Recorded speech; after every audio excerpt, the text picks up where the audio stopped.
Hello, and welcome back to the What We Said podcast. Happy Friday, everybody. Hope you had a great week and are ready for a fun, magical weekend. Yes, festive weekend. I was looking for that word. I was like, what is the word? And you said it, so thank you for that. I'm feeling festive. I'm feeling ready for the holidays. I mean, it is the holiday. We're in the thick of it. I'm ready for Christmas. Yeah, I'm ready. Excited. I'm ready as well. How are you with your gifts, like gift shopping and stuff? I'm pretty much done.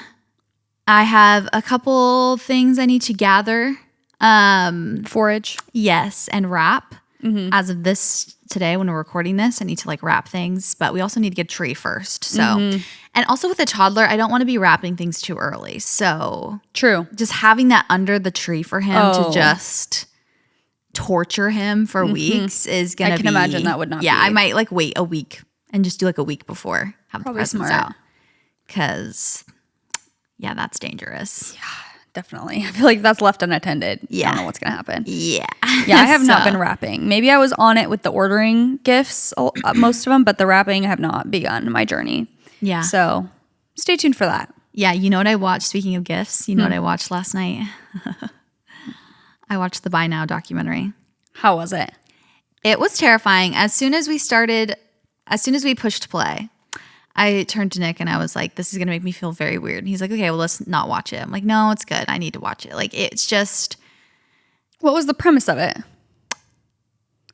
Okay, so I will admit I fell asleep 3/4 of the way in, but I got the gist. Mm-hmm. Basically, it was about consumerism and just how it's just the waste of it all, the methods they use to manipulate buyers. What you were saying, honestly, the couple episodes ago.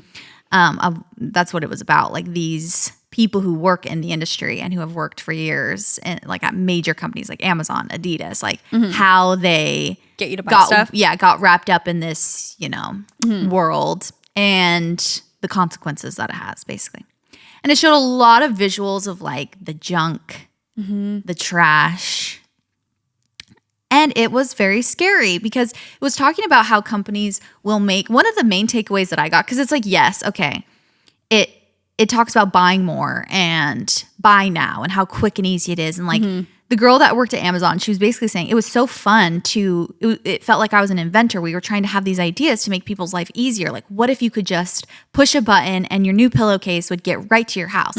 That's amazing. That would help humankind. But then, she's as it went on, it got a little out of hand. Much. Yeah.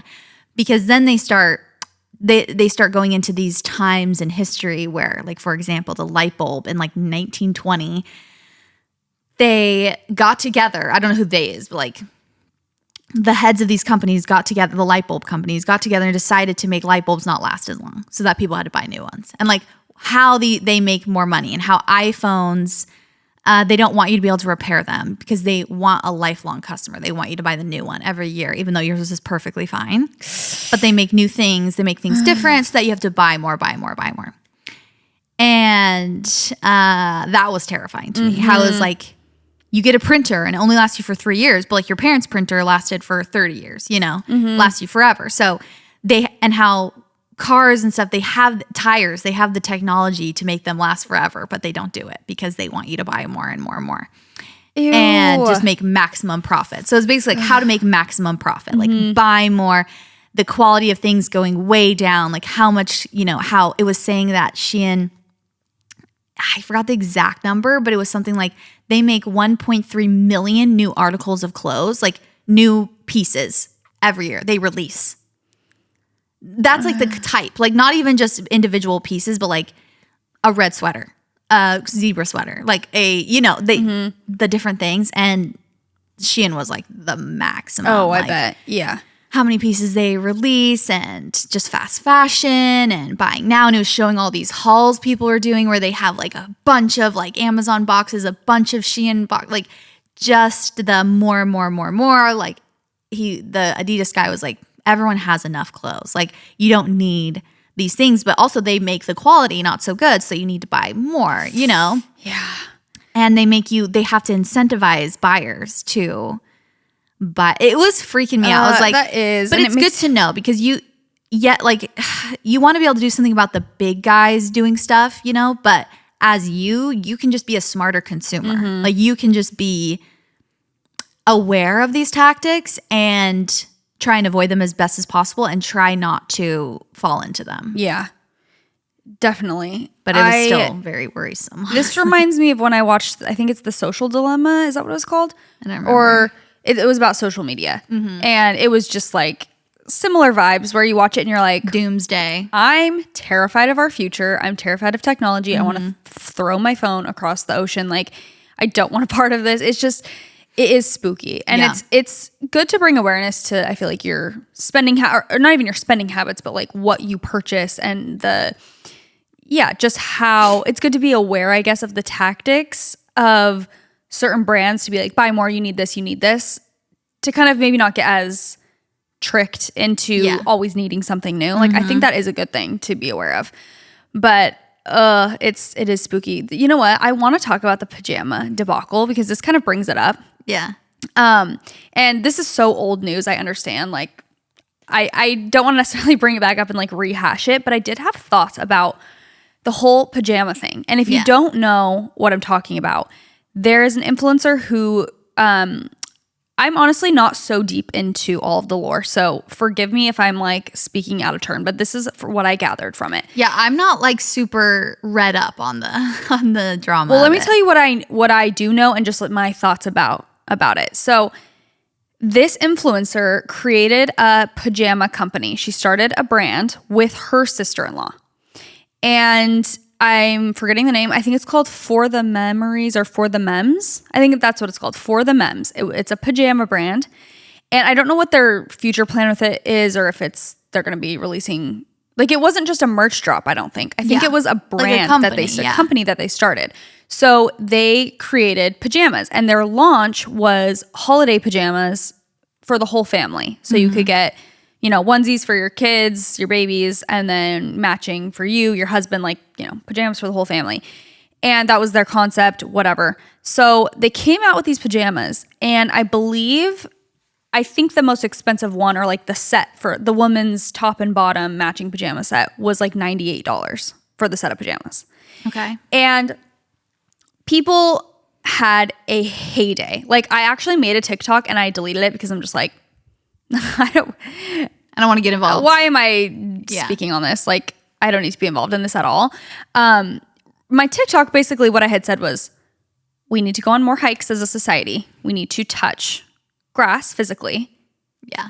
It's pajamas. Yeah. Like, I cannot emphasize this enough. Like, why is this a huge thing where she is getting death threats over pajamas? Like, this is just so insane.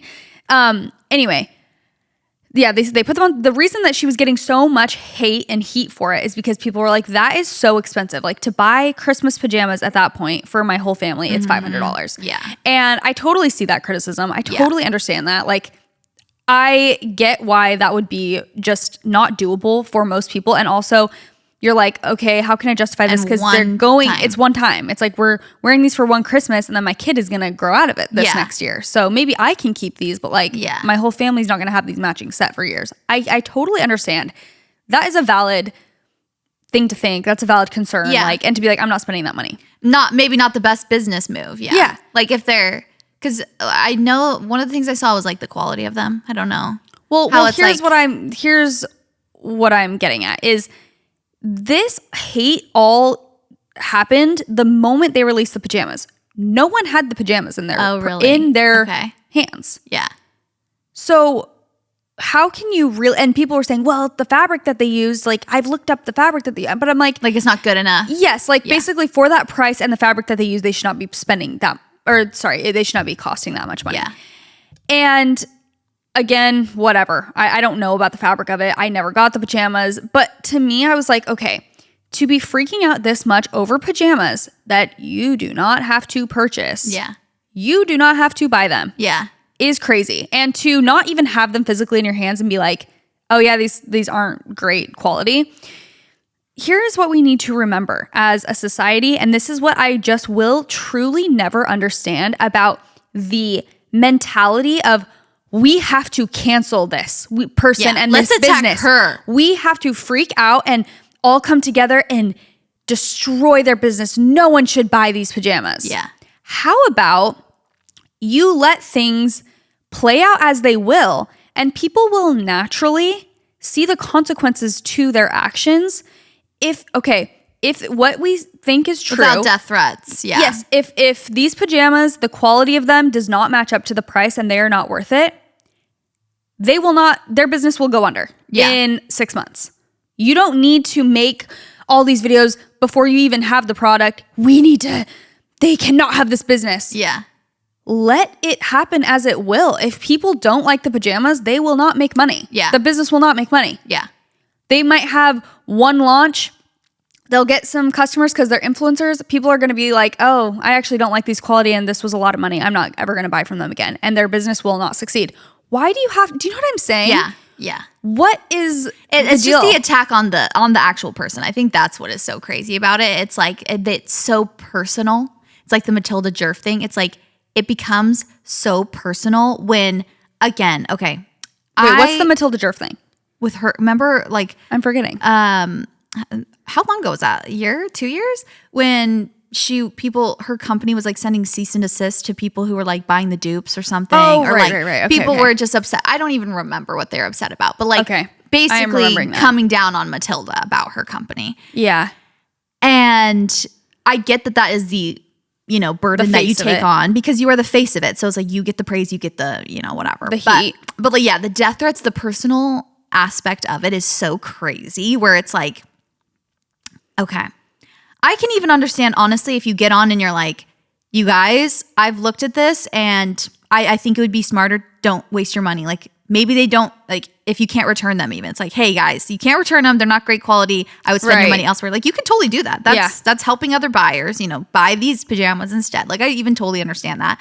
But to literally attack like the girl, I think is just not to make this, into a woman thing, but it is because there are so many men who have these outrageous companies who have shizzy products, who have shizzy business models, and it's never really that personal. Like they don't really go after the person behind the brand, but because it's like the influencer and like, I don't know, it just gets messy and it's like, it's just women so doing personal. it to other women, which is the age-old. It's the worst part is that it's like other women always criticize other women the most, and it just picking apart for again smaller things where it's like you do not have to buy them. You could even tell people not to buy them, but to make it a personal thing and make it like internet drama and cancellation is really and then such a mind trip. They got on, I think that the influencer and her sister-in-law who started the company, they got on and basically said like, okay, we heard you guys, we're going to lower the price of them. But basically they were like, if we sell all the inventory like at this price, we will make zero money. But they were saying they're doing that because they're like, we've gotten so much hate for it that we're going to do that. But like, we're not going to make any money. Yeah. And I was just thinking like also with starting a brand, again, I'm not like an apologist for this girl. I really have no horse in this race at all. Like I don't. This is just my observation and my thoughts is like when you're trying to start a company also, I think that it can, from the outside, people could be like, that is so expensive. But when you have created the product, I don't know what their process was, but if you are creating these like custom prints and fabrics and stuff, like it really can get super pricey for you to even create them. Yeah. And so I don't know if what they said was true. If they're like, okay, now they're $75, we're not going to make any money now. Like, again, maybe a poor business model if it takes almost $100 to make the pair of pajamas. Like, maybe it's just and if they're not amazing quality, it like, really does make sense. Maybe your manufacturer isn't great or like you're getting screwed as the person. But like, I do understand that if you're starting a business, you want to make money off of it, obviously. Yeah. To sustain it. Yes. But yeah, I don't even know where I was going with that. It can be really pricey to like create something custom. And so I can understand if they're like, well, it cost us whatever it is, $60 per pajama set to create these. And then with shipping, like if we want to make a profit, we have to make them $98 or whatever. Again, though, if that is unrealistic and it's unattainable and no one wants to buy them, then they will not make sales and they will learn that. Yeah. They will learn that, why are people not buying them? We're getting a lot of money. Like, you don't have to cancel the person who created the business and like make it, like you said, so personal and like have this mob mentality of like, everyone, we need to all comment and say this is crazy. Like, just don't buy them. Yeah. That is what natural cancellation is. That's the same thing that people try and do about a lot of different things. Like, we need to get together and no one support them. Yeah. It's like, why don't you just let people make their own choices? And if everyone thinks that person's weird and annoying and dumb, then they just won't get views anymore. Yeah. You give them more attention. Yeah. Well, if you want to cancel someone, stop giving them attention. Yeah, exactly. And a lot of the times, like the things that are less dangerous get more of a cancellation than like actually harmful, dangerous people or things that go on. It's like the punishment sometimes just doesn't match the crime. Yes. I guess, where it's like we're not necessarily saying it's good or that they shouldn't have any backlash or like no consequences, but the punishment sometimes just does not match the crime. No, it's like their pajamas. Yeah, I get it. I actually completely do understand being like, that's crazy. Like, that's just like way too much money. Yeah. But what I don't understand is that mentality of like, so we need to ruin her whole life. It's like, why don't you just not buy the freaking pajamas? Sure, make a video that says, honestly, the quality isn't that great. Yeah. Well, what is this? Yeah. That we can't, and I'm like, am I crazy? Like, No, I think a lot of thinking people that think that is so insane. Yeah. I really, I've seen a few videos, and like even this girl that I follow had posted, she was kind of sharing a similar sentiment and she was getting ripped apart for it. Like just being like, you guys, this is really like mean. At the end of the day, it's sure, companies deserve criticism or pushback if they do something like you can criticize them. But to be so hateful and mean and like really try and destroy someone to like quote unquote teach them a lesson, like who are you? Yeah. To teach someone a lesson. That is such a thing. It's like, we need to teach them a lesson. Who are you? Teach a lesson about what? Yeah. Don't buy the pajamas. Yeah. Like That'll teach me more of a lesson. That'll teach them a lesson. They won't freaking launch them because they don't get any sales. Like I just cannot understand. And it seems like, and then someone comes with that sort of very level-headed take, and I'm like, yeah. And then the comments are like, no, they deserve to be what I'm like, are we okay? Like, oh my gosh. That's crazy. Now I go back on, I'm like, buy pajamas on Amazon. Yeah. But I'm like, get them from Shein. Seriously. I'm like, well, that's the thing. That's the caveat, is because what does that word mean? I just used it and it sounded right, but the caveat is like the exception to the the catch. I think. Okay, maybe that's right. You can correct me if I'm wrong, but I'm like, you can have mob mentality and come at me if I use that wrong. But it's so tricky to live in this world of consumerism because you want to save money and you don't want to spend too much. So then you look for something really cheap and you know you can get it for literally $2 off of these sites that have not good labor. Yeah. Like so unethical. So unethical. So crazy. Fast fashion. All these things. But you're getting it really cheap. So you're like, okay, well, I can't afford that or I can't afford the more expensive one. So I'm going to get this. But then you also want to have good things in the world that last forever, but you have to charge a little more. But then when you're always competing with something that's literally $1, it's going to be extremely hard to keep your business afloat it's so messy. And like, even I've looked into a lot of like organic companies or things and like the cost of those things is so crazy, and to make durable things, it's like I was saying about that documentary, it's like they make things not last, so you have to keep buying more. So then if you find a company that's like, if someone were to create a company where it lasts forever and it's great quality and it's organic and it's non-toxic, it costs them an arm and a leg and they're not getting returning customers, they're not making a big profit, they're going to drown because the big guy above them is going to squash them. I know. So it's so hard because it's so hard to find those companies to buy from. It would be hard to start one of those companies. And that's how we're in this mess. Because it's just, I mean, I'm not a expert because I watched one documentary, but even before that documentary, like I've looked into a lot of that stuff and it's like so mind-blowing. It is. And it's very discouraging. Very discouraging. Honestly, That's what I was going to say. It's like daunting and discouraging because it's just like, oh, how can I make even money? Like, I don't want to make.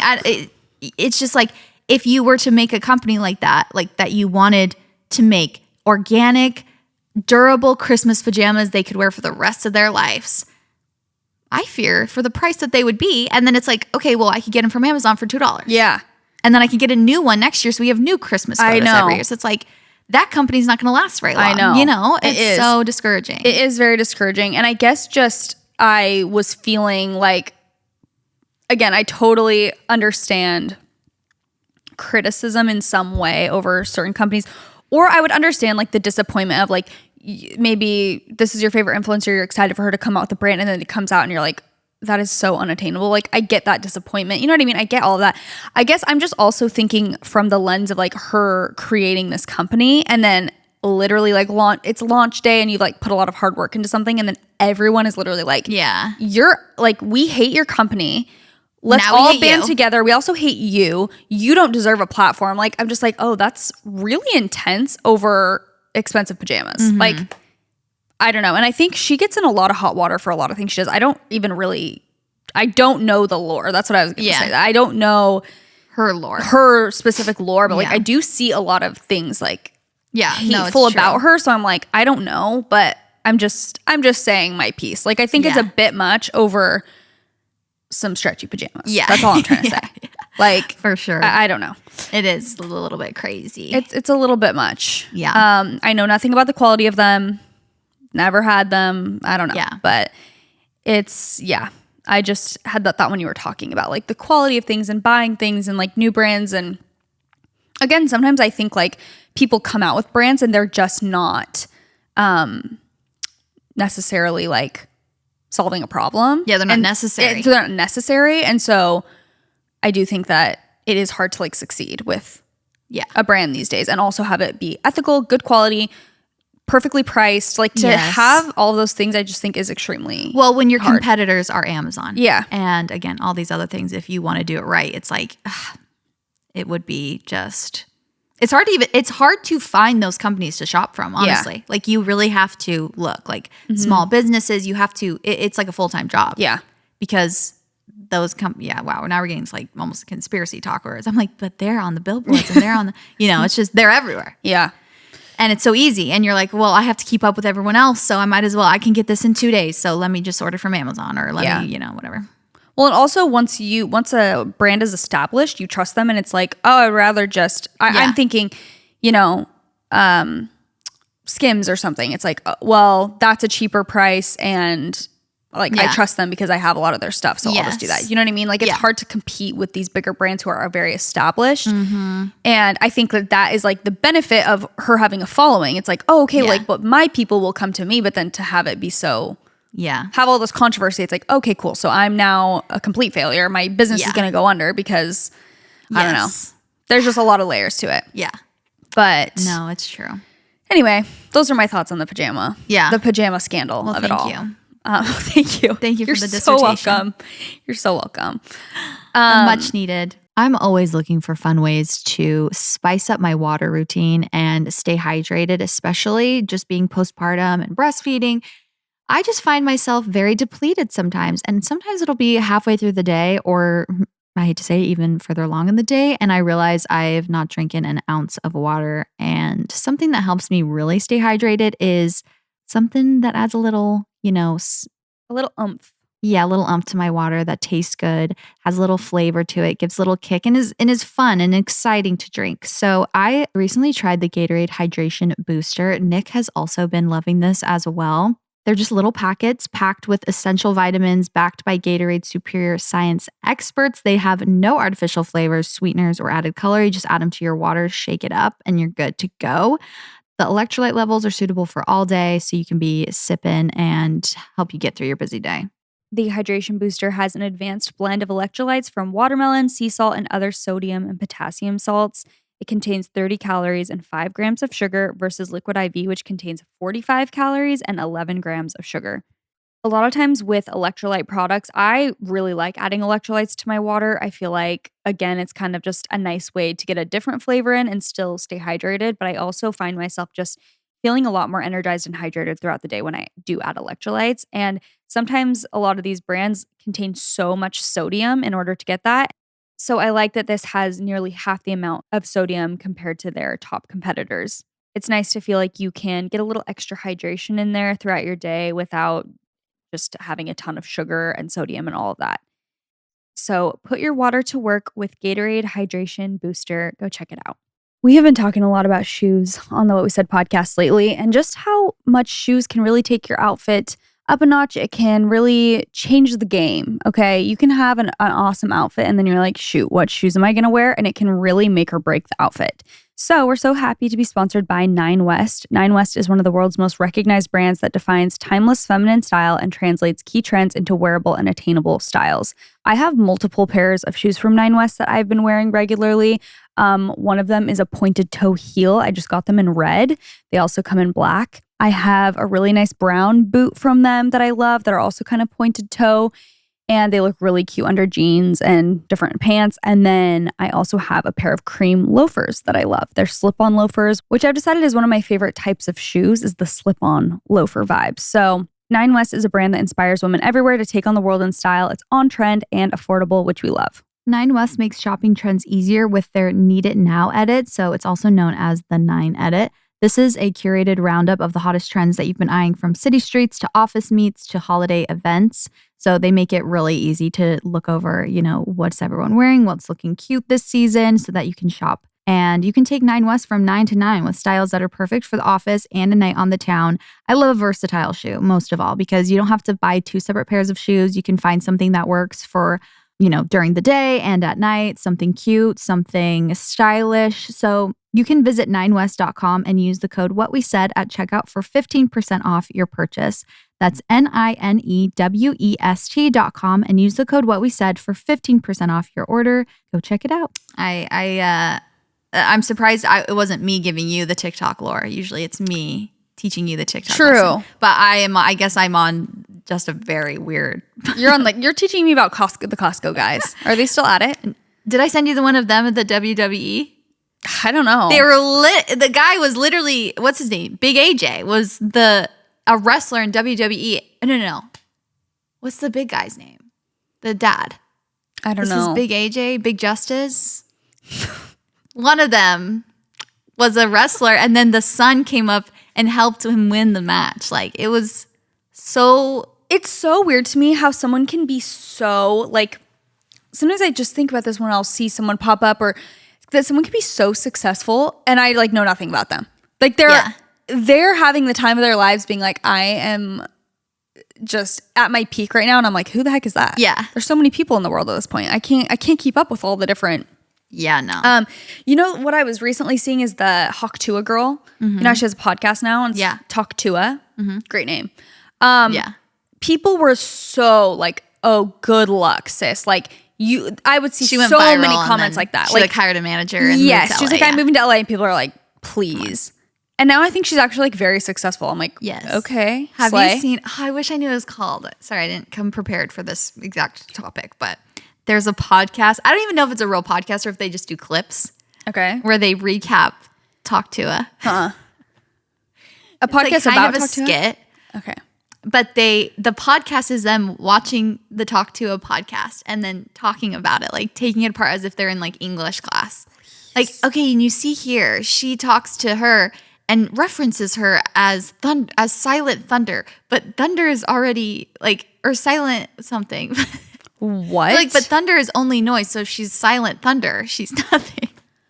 Please, an English dissertation. I pray no one will ever pick apart our podcast in that way. Please, no one start that. Or please, because it literally is probably such good marketing for it. That's the only reason I know about that podcast, because I see their clips come up. It's so funny. That is so funny. I think it's called I don't even want to guess, Talk to Her or something. It's literally 2 people just breaking it apart every week. That is so funny. Such a genius idea. Yeah. To do that. Anyways, let's get into the planes. The planes? Yeah, the I want planes, to hear your trains, thoughts. and automobiles? Yeah, you did a teaser, and now we need to know what your thoughts are. I mean, I don't get too excited. There was nothing groundbreaking at all. I was just thinking about traveling with a baby, okay? Here's the thing. I'm not an expert because I've only done 4 flights with Benny.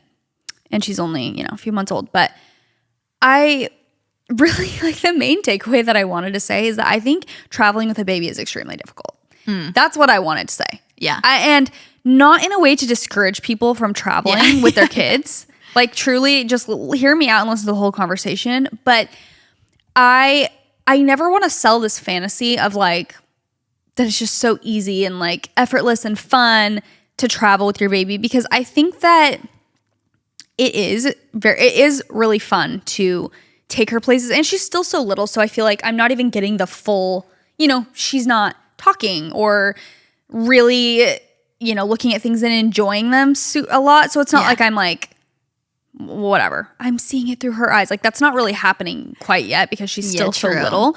But I haven't regretted either of the trips we've been on. Like, taking her to go see family. I've been really happy we went. Like, going to Colorado for Thanksgiving and being around all her cousins and stuff. Like, that was so fun. I'm so glad we went. So that's the gist of it. But I just think it's a lot more difficult than I think I even thought it was going to be.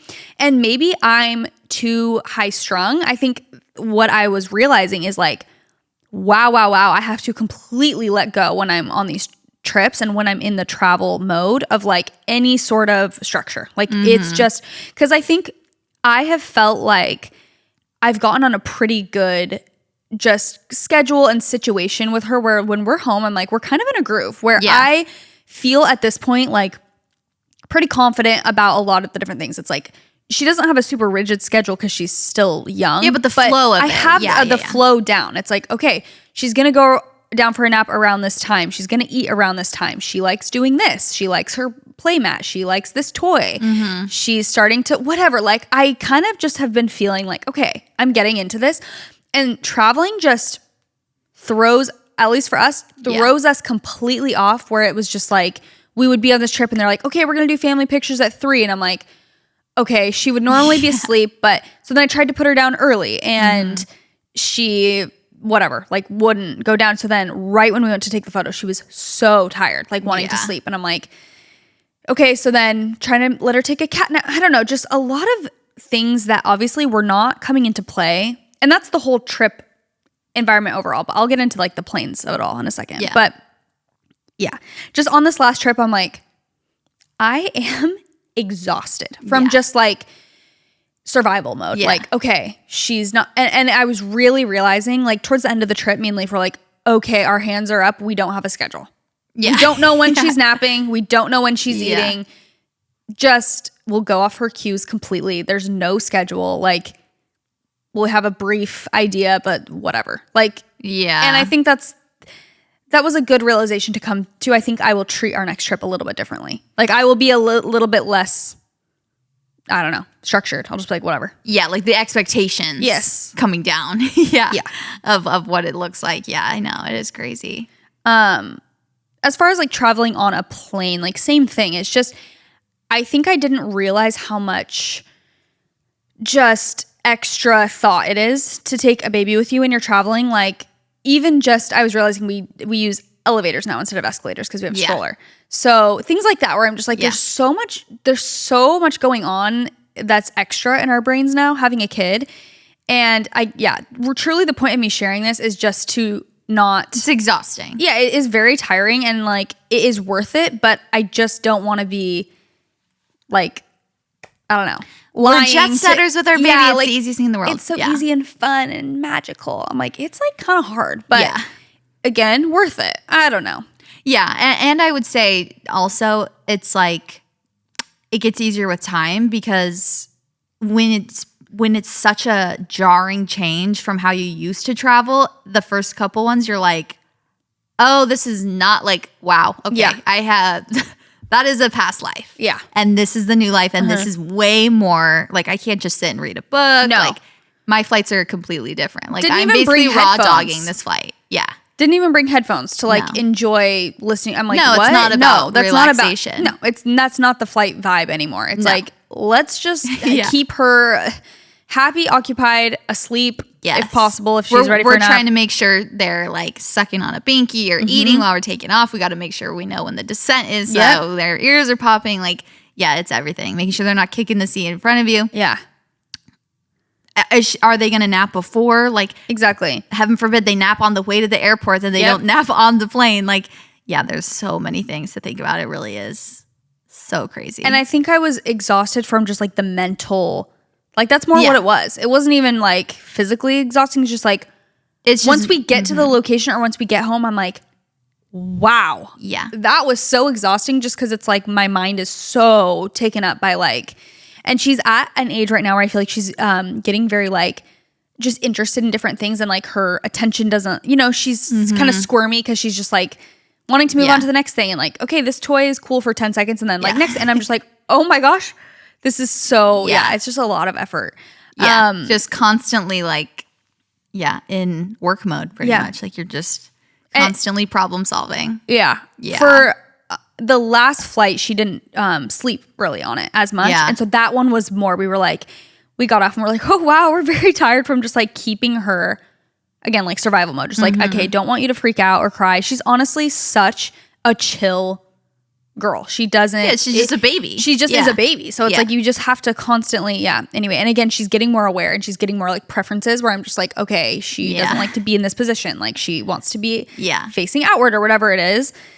And I do have a few, that being said, I do have a few things that I've been doing that I'm like, okay, this is helping. And again, I have not taken many flights or we just did our first road trip with her. Like I'm very new to the scene. So I'm not trying to act like I have all these groundbreaking tips, but these are the things that I'm like, this has definitely made our experience better and easier. Yeah.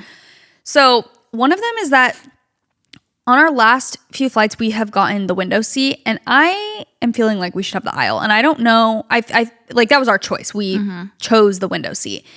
And I don't know if it's just the age she's at, but I'm like, she's not really looking out the window, kind of. Like at one point I'd put her up, but I'm like, she's not to the age where she's like doing sticky things on the window or something like that. So maybe that will shift as she gets older. But I'm like, I fear we should have picked the aisle because there was like one time where I kind of wanted to like stand up with her and when the seatbelt sign was off and I'm like, I'm in this corner and there's like a guy in the aisle and I don't want to pass him a million times. And I just felt almost like claustrophobic in there. Yeah. I'm like, I want the option, even if I needed to like change her diaper or something, like I want the option maybe to be on the aisle. That's just like an observation I had that I don't know. Maybe our next flight we'll try that. Yeah. Let me reference my notes. Okay. Another thing. Don't wear your hair down. I forgot a hair tie for one of our flights and I have never regretted anything more. I cannot tell you how overstimulating it was to be trying to like, especially because my hair's long right now, it's just like would fall down and then Benny would grab it and she'd be like grabbing onto it. And so I'd be trying to lower her hand, but we're like trying to get a million things. And I'm like, hair up only for airports. Note to self, like that's maybe the dumbest no-brainer you've ever heard. But I'm like, never again. Yeah. Will I be at that airport with my hair down when I'm trying to wrangle a child? This is not the vibe. Another thing is just to remember that most everyone has headphones on and they honestly like, I feel like can't even really hear if they're like fussing a little bit or just whatever. I don't feel like people care. Honestly, we've had so many great interactions from people being so sweet about Benny. Like, whatever. Again, she hasn't had any like full on meltdowns. Yeah. Which has been a blessing. But people have just been really nice overall. Like, oh, she's so sweet. And like even saying to us prior or after being like, I love babies. Like, don't worry if she cries, like she's a baby. Just being very nice.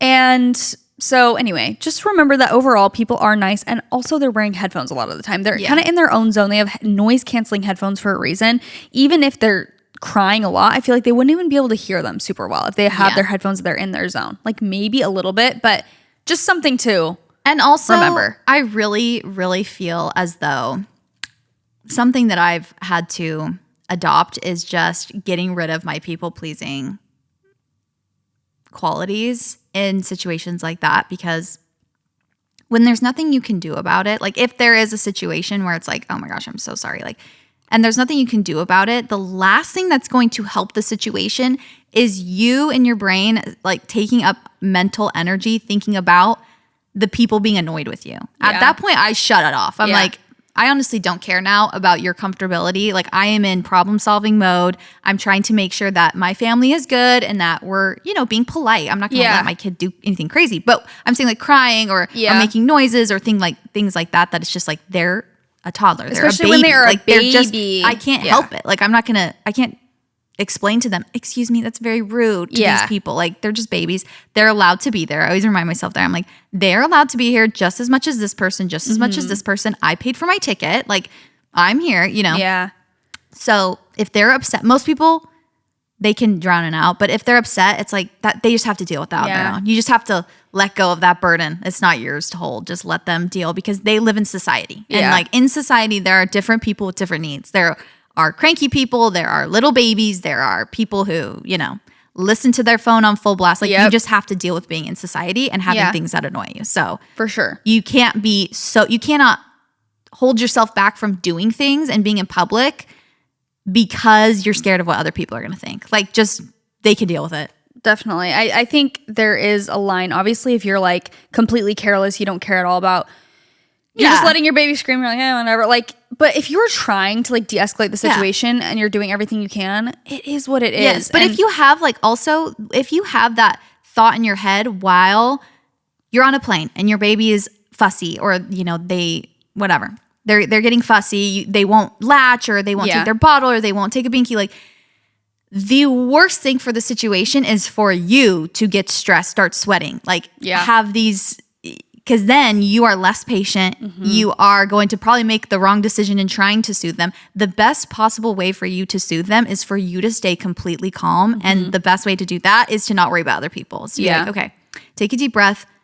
I'm just not going to care if other people are annoyed or think whatever. Like, I know I'm trying my best. I know I'm doing my best to be polite, to be whatever. But I also, my number one priority is this baby. Yeah. And I don't want them to be upset for their own sake. So let me stay calm. And if it takes 10 more seconds, we don't need to rush. Like, they need to shut up right now. Yeah. It's like, that's going to make it way worse. Like, give it 10 seconds. 100%. And if you let it go for a little bit, that's okay. Yeah. Like, you'll get there. I agree. I think it's easier said than done, especially when you're in the situation. Like, for sure. That's way easier said than done. Yeah. You do feel a little like, And Leif and I were agreeing. It's like, okay, the plane is a little bit more daunting because if you're on a road trip and your baby starts getting fussy or just whatever, it's like, okay, let's pull over. Let's take her out of her car seat. Let's feed her. I think maybe she's hungry. It feels a little bit more like you're in your confined space where it's like you're just not worrying about, there's no one else. So you're not as worried because you're like, okay, we can just pull her out.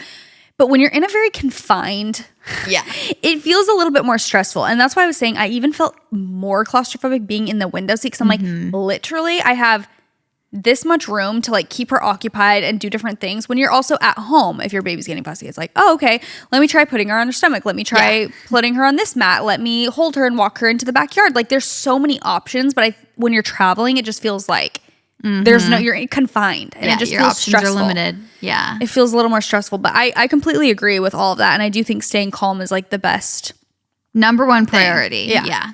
And, because the more you get upset, the more they're going to cry, the more it's rude. Yeah. So it's actually the nicest thing to do for other people is for you to stay calm. Because when I see, like, like this was months ago, I saw this little kid, he was crying. He was obviously upset about something. He was probably like 3 or 4. And the dad's yelling at him, like, you better stop crying about this. Get on your... I'm like, oh, you're actually more annoying than your child. Yeah. Like, I don't care that your kid is crying about that. No. I don't really think anyone else cares. But, like, you are trying so hard to get him to shut up. You're making him more upset. You're making him less likely to listen to anybody at this point. You're escalating the situation because you're so uptight and stressed out. Yeah. You're like, making the situation worse. Do you not see this? Like, you got to relax, dude. But yeah, obviously easier said than done, but also kind of not though.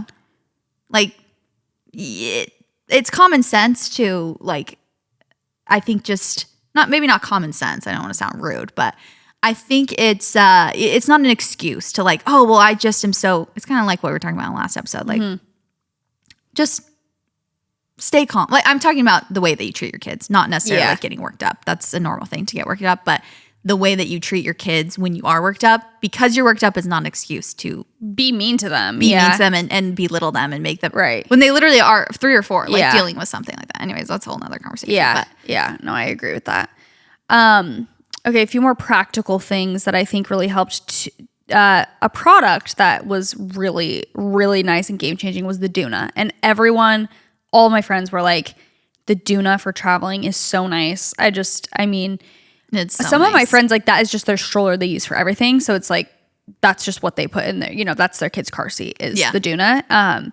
We have a different stroller that we have been using this whole time, but for traveling specifically, it's super nice because it's basically a car seat that just turns directly into a stroller. Yeah. And it's like a one and done thing. And you can like push them in the stroller throughout the airport, and then you just gate check it, and it's the car seat as well. So then when you go somewhere, if you have a rental car, if you're in an Uber, like you can just stick the Doona in and it's their car seat. So that is a really amazing product that I feel like most people know about it, but that was really nice. Like that did make nice. our situation more for seamless. Flying specifically. Because if you have your car, it's fine to have like your car seat, but when you are flying and you maybe don't have a rental car or you're going to have to take Ubers or something, like the Doona is so nice because you don't have to load anything into the back. Yeah. You don't have to like, okay, let me put them in their car seat. Let me get a base for the car seat. No, it was crazy, really nice. So that was really nice. And then the other thing is Baby Quip, which is this website. I talked about it on one of my vlogs recently when we went to Arizona, but we used it again for Colorado. So I can attest again that it was so nice to have. It's basically just a website where you can go on, search where you're traveling to, and you can rent items instead of bringing them with you. So you can rent a pack and play or a crib or like somewhere for them to sleep. You can rent a myriad of different things, like a little bath thing for them to sit in. Tons of baby products, and it does depend where you're traveling. Like if you're going to a very obscure place, maybe there wouldn't be as many options of things to rent, but everywhere we've traveled to, like they have everything you could ever want. You can rent the Doona if you wanted. Again, I like it for actually being at the airport and all of that. Yeah. But you can go as far as to have them drop off like diapers and wipes and all this stuff so that you don't have to pack it physically. Yeah, that's nice. Which is also nice. So that was something that we used. I think that's really nice when you're flying somewhere and like you don't have your car to load up all this different stuff, because it is kind of like, that was something for me where I was like, what the heck do you do when you travel and you just like, you're traveling across the country or to a different state, and then it's like, where are they going to sleep? What are they going to, like, I was so confused about that. I'm like, literally, what do you do?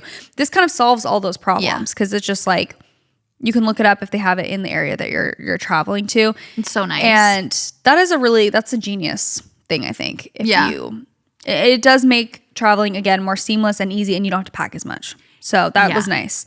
Those are like my main things that I felt like helped. But yeah, I just wanted to have that conversation because I'm like, I just need to keep it real with my ladies. Like this was not just a walk in the park. And I'm also getting used to it. So I had the thought too, which terrified me. I was like, if I was alone right now,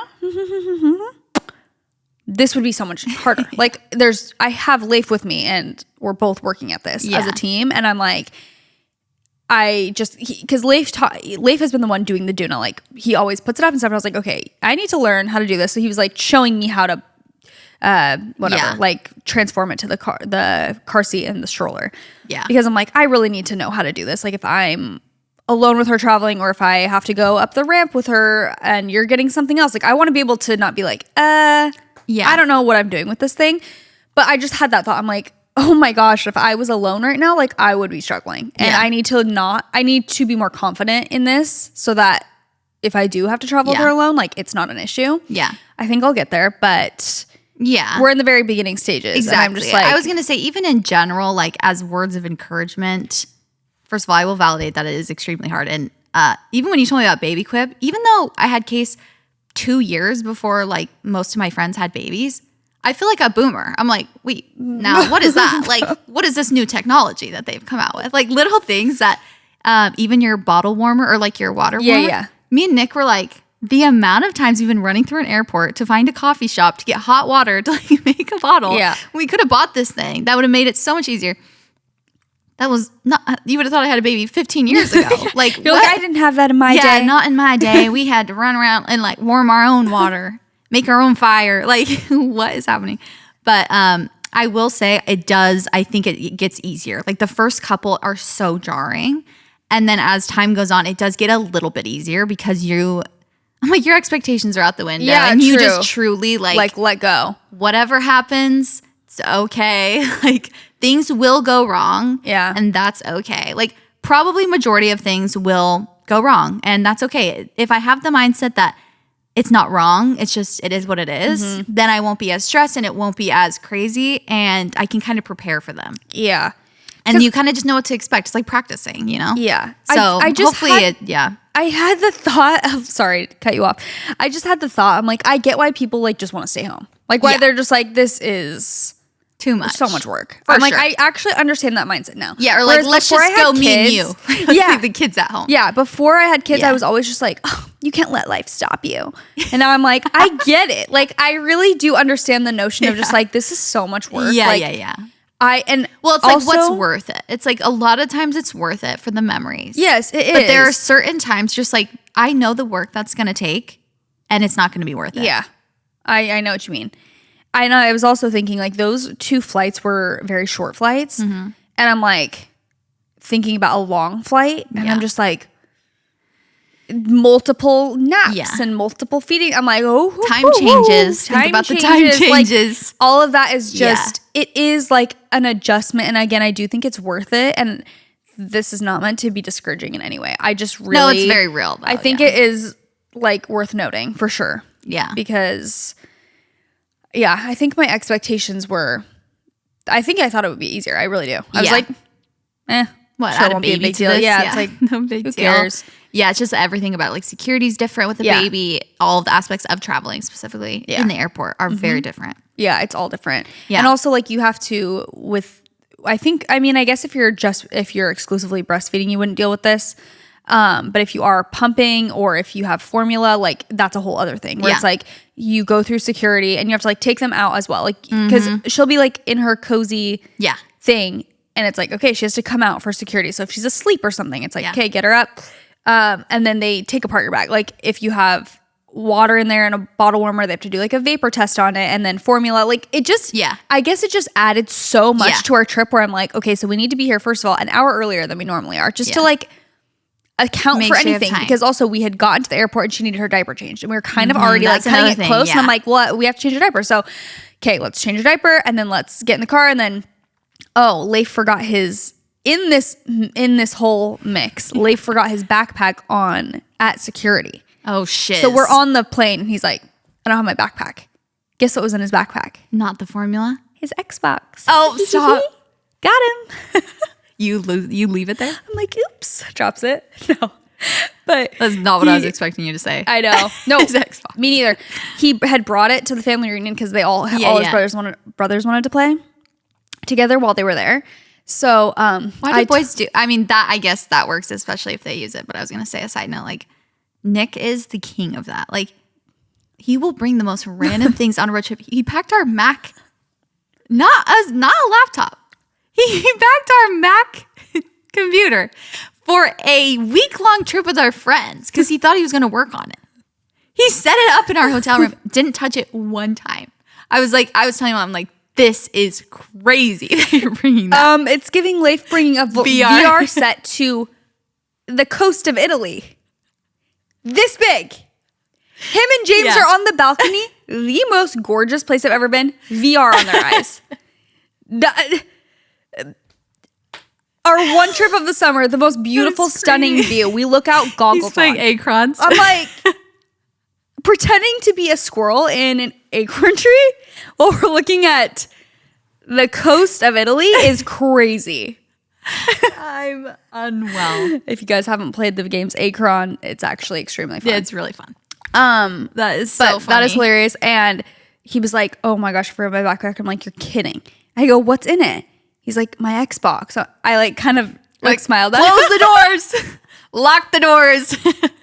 I like kind of smiled at him. He's like, I said, no, I'm kidding. That is actually extremely annoying. Yeah. He filed a claim, whatever. I think they're sending it, hopefully, to our house. But anyway, he was joking. He's like, I have to buy a new one tonight. Just being stupid. I'm like, Dang, he's like on Amazon. No, literally. But anyway, so that happened funny. also in the mix of our hectic heaven day. forbid, like something with you, like you forget your ID or something. Yeah.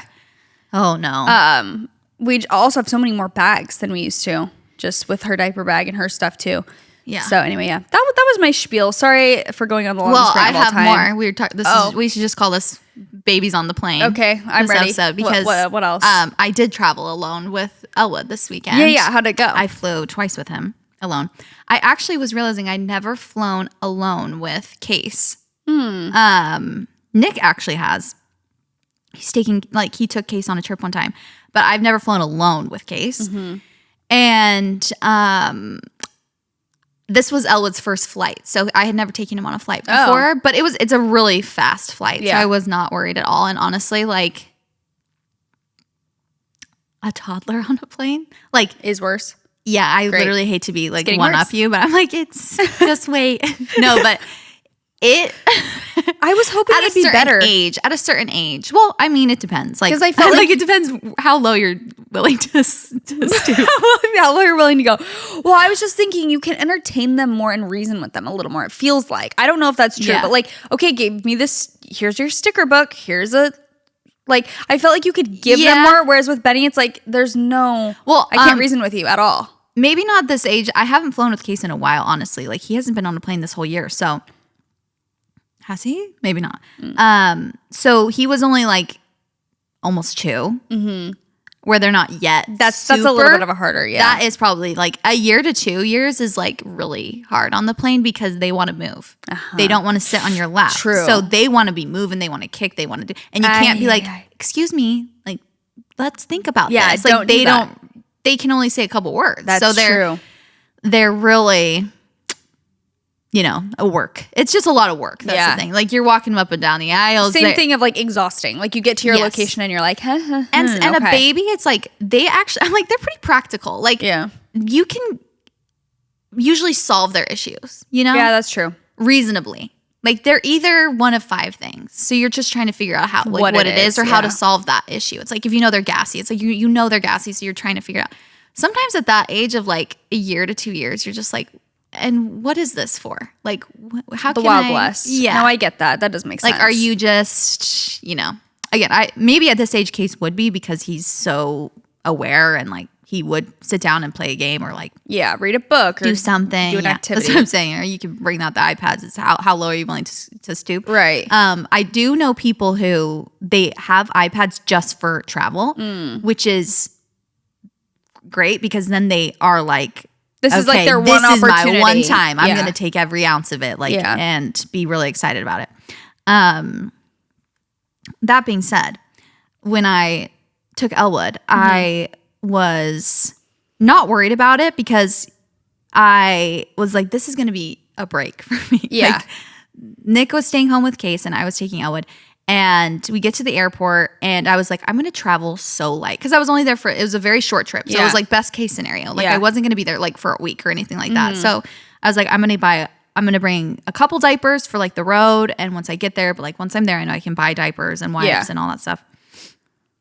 And I'm not going to bring like too much stuff. So I packed extraordinarily light. And I will say one of the hacks for what you're saying about the stroller is that I found that I like at least is having them in the carrier through the airport because then you don't have to take them out for security because you can just walk through. So that's nice. Then you have both your hands. So and I put things in the doona. Like I'll put my carry-on in the doona and like hang my like thing ups and just kind of stack the doona. So it's kind of like a little cart. At least by myself, it was nice because I had him in the carrier and then I pushed in the doona that had my carry-on in it. And I just brought a carry-on and my purse, which had like the diapers and stuff, my big purse.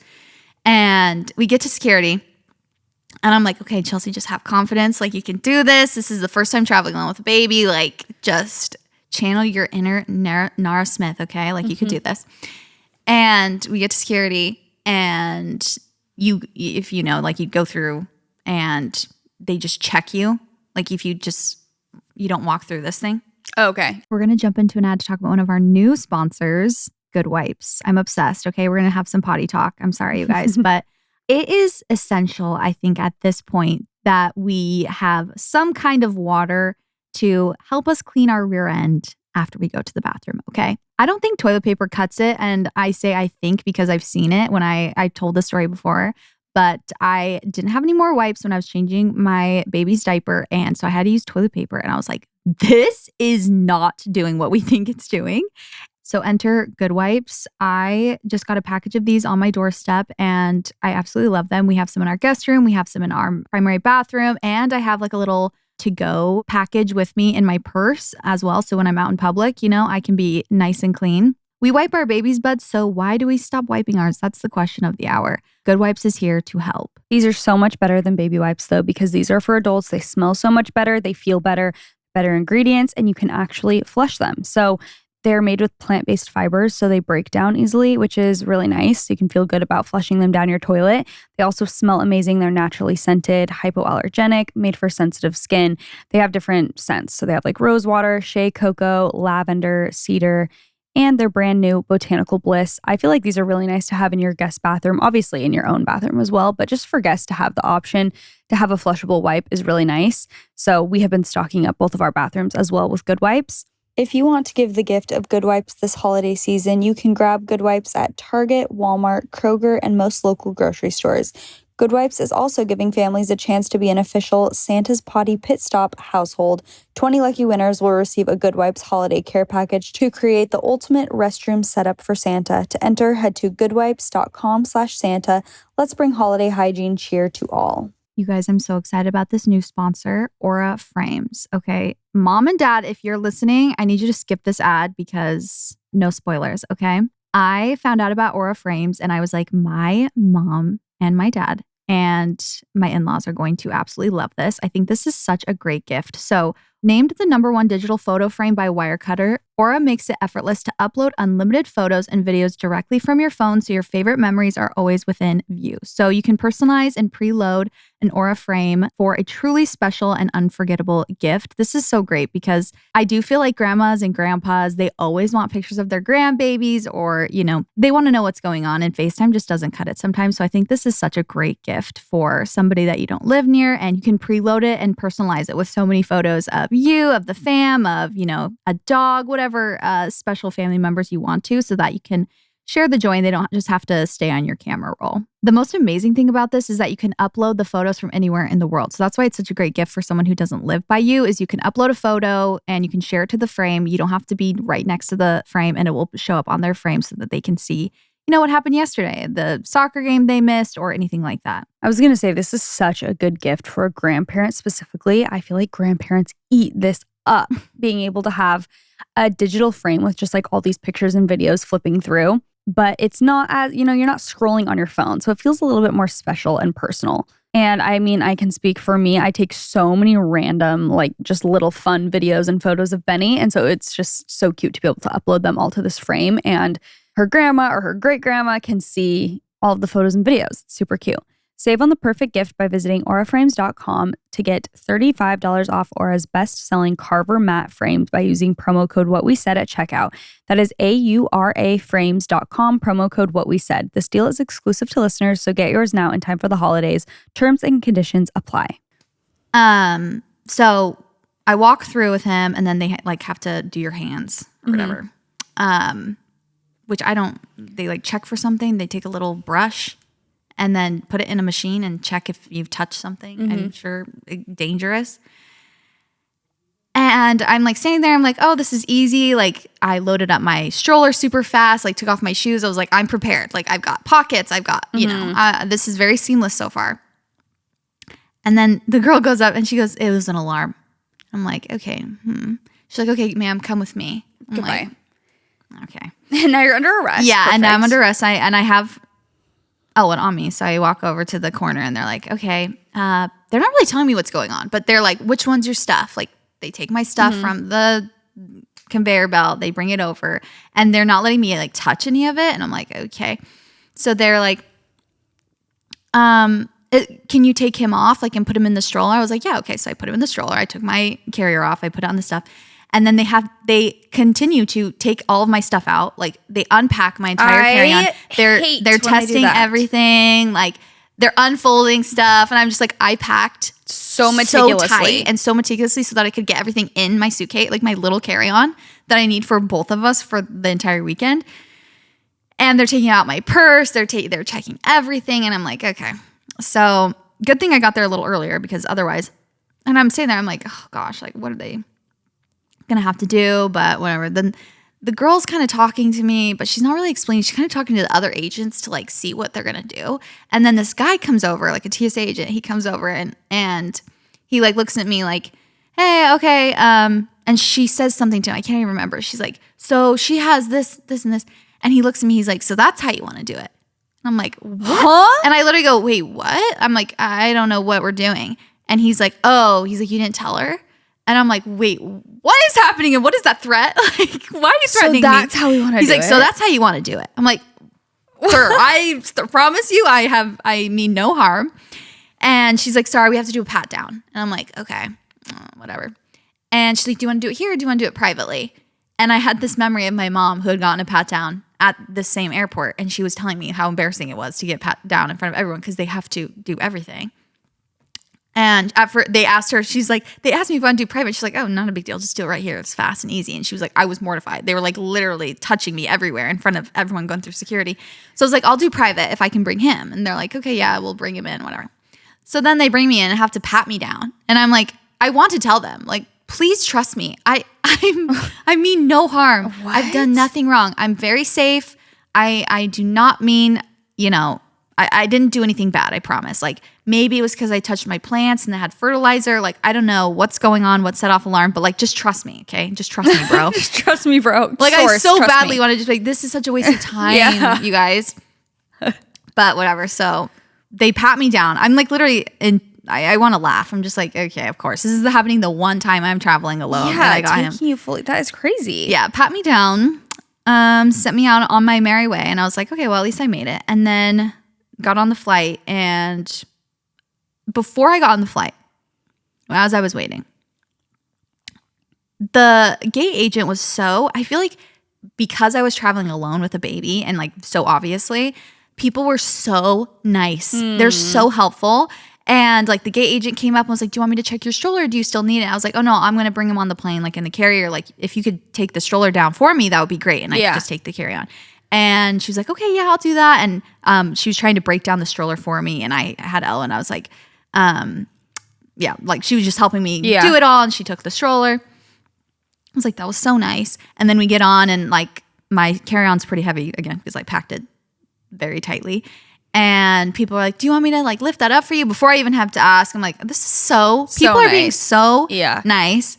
And then it was Southwest where you'd like pick your seat. So I was kind of worried because I'm like, oh, but you can also do like family boarding when you have a baby. So I like picked the window seat. I like the window seat because I nurse him. So I don't like to be on the aisle because then I feel like I'm like out in the open. I like to have my own little corner because then he sleeps right there. Yeah, that's true. But the aisle for anyone or like older than a baby, I do feel like is the better option. Yeah. Because you can walk up and down. Yeah. Like when we had Case, when he was a little older, we would always get the aisle seat because it's so nice.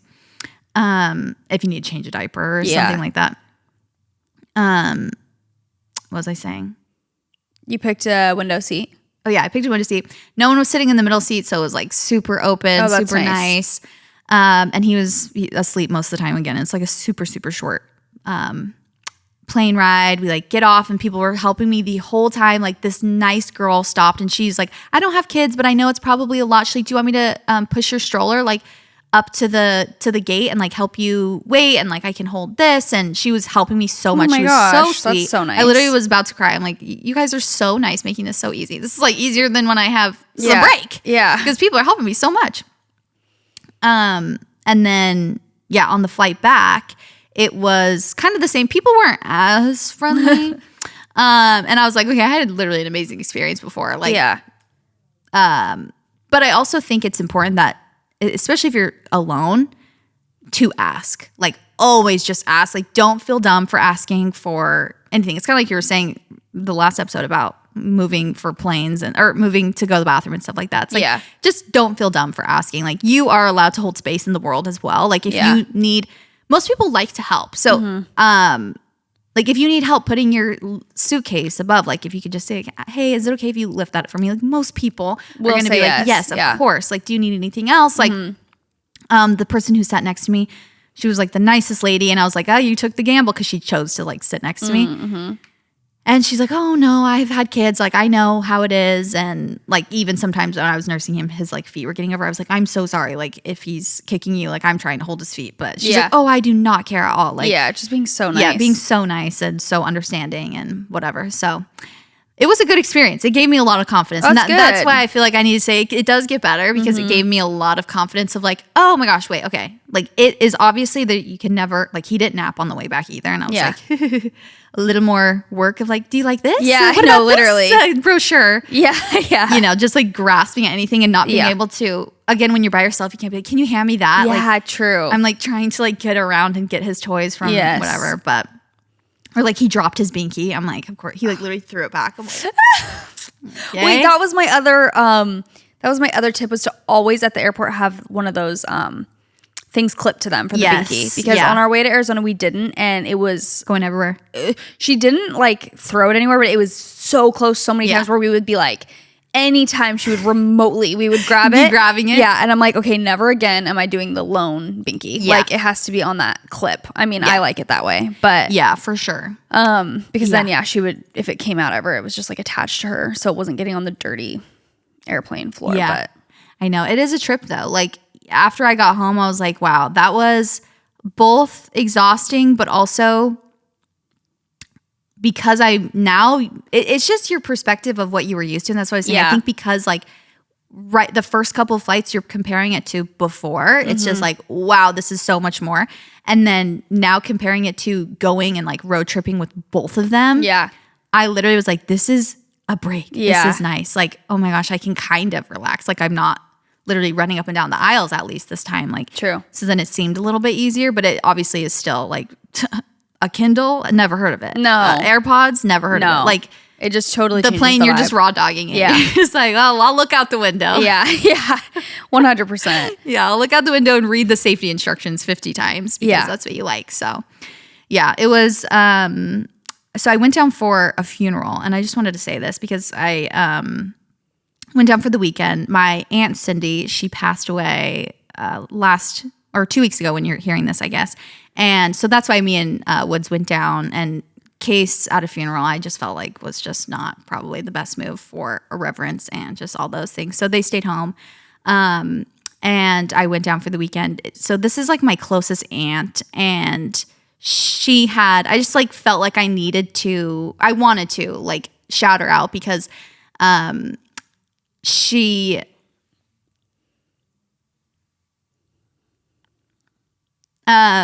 growing up was like my closest aunt on that side. So her family lived really close to me, and me and my cousins, like all of her kids are super, super close. And we grew up, and I just feel like I had so many amazing childhood memories at her house because of her. And so we went to the funeral and like the viewing and all that. And it was so beautiful and so sad, obviously. Like, obviously, I'll miss her. Her family's going to miss her so much. And she was only 56, and she died from ovarian cancer and had it for a couple years and was like fighting it. And going to her funeral was I hadn't been to a funeral in a long time, honestly. And it was so beautiful. And she obviously had, like, at a certain point, her health took a turn. So she kind of knew like what the inevitable was. And kind of had, her kids were joking, like she planned this funeral because she knew that it was going to happen. So she like had requests and things like that. Like she wanted it to be joyful. She wanted, certain things to happen. And it was just a beautiful celebration of her life and really inspiring. And like I said, obviously very sad, but I think she would want people who went to the funeral and what I took away from it to feel inspired and motivated. Like, she was such a cool person, and she had so many like cool hobbies and cool interests, and was such a hard worker. Just listening to everyone talk about her life, like being silly and goofy and loving her kids so much, and like putting so much work into her interests. And she loved to study, and she was super into history and things like that. And she was so faithful and just so like positive. And so it just was a reminder to me to really never take time that we have here for granted, especially with the people that we love. I feel like it's so easy in the holiday season to like just forget that. You're just so overwhelmed with stress of like, let's get these things done. We have to go see these people. We have to do this. Like, we got to check this off our list. And like looking back now, like most of my holidays were spent with her and her family, and just thinking about how different holidays will look for obviously our family, but for her family, for her kids, for her husband, like people who will just miss her so much. And for those holidays that we had, like I cherish those memories. And it was a great reminder as we're going into, Christmas and New Year's to just, you never know when it's going to be your last holiday with someone or when it's going to be, a super special memory for you or for somebody else. So just always be kind and love people fiercely and love people unconditionally and show up, because I think that we can be very caught up in little things of like, I don't know, difference of opinion or difference of lifestyle or things like that. But then it just doesn't matter. Like it really just doesn't matter. And what is important is what is in front of us and like the people in our lives. And so I just wanted to share that as a message of, I don't want it to be sad, just like positivity and to honor her like memory and her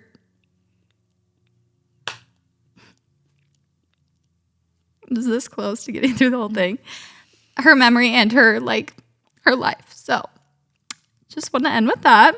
Wow, I really almost made it through the whole thing, but it's a great reminder. I feel like it is so easy, especially during the holidays, weirdly, like even though that's the time you see family the most and like usually you're reconnecting with people, and it is, I don't know, I think it's very easy to be caught up in your own stress of like just kind of little things too, or big things, but even just like, oh, I'm stressed or I'm busy with work and I have this going on, and like, even stress of traveling, like we mentioned or whatever. And I think it's very, very easy to just get caught up in your own world and kind of, it's also easy once someone's gone, you really, I think, realize how important those things are. It like is just a huge wake up call, and it's a really good reminder. And I always think like, if only we could learn like those lessons before, you know what I mean? Like try our best to, and I'm not even good at that. I'm just saying like, I think about those things like when I do hear of someone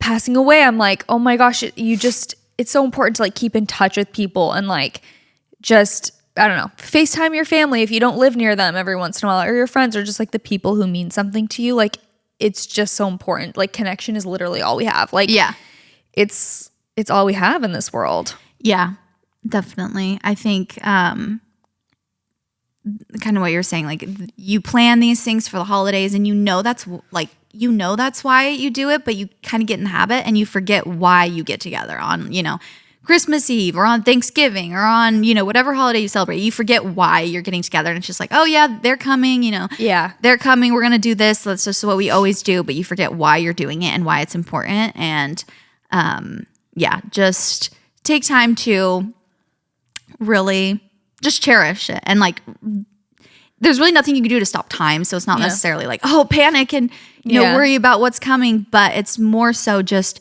being more aware and soaking it in. Yeah. And remembering what's important, because that will make you honestly happier and more motivated, and it will help you.